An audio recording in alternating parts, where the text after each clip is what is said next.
በጣም ተወጥሯል።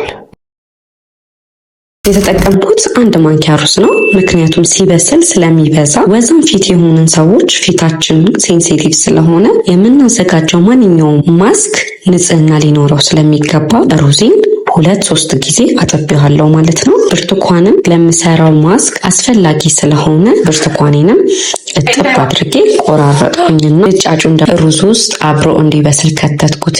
በደንብ መብሰል አለበት። ሙክክ ካለ በኋላ ፈጨሁት። ሩዝ ፊታችን ላይ ላሉ ጥቋቁር ነጠብጣቦች ያነሳልናል። ፍክት ያለ ፊት እንዲኖረን ያደርጋል። በፀሐይ ለተጎዳ ፊት ራሱ ፍቱን መላልን።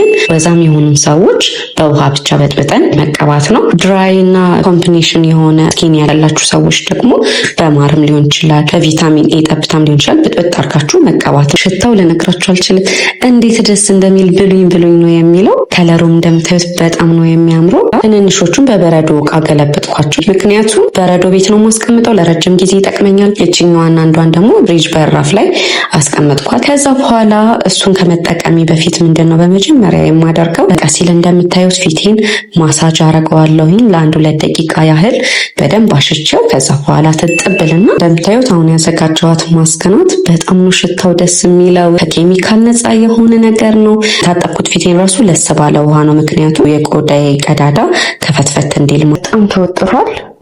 ይሄንን መስሏል። የምታጠበው በምንድን ነው? በቀዝቃዛ በንጹህ ውሃ ብቻ መታጠብ ነው። ከአዘገጃጀቱ እስከ አጠቃቀሙ ድረስ አሳይቻችኋለሁ ማለት ነው። ወዳችኋለሁ። ባይ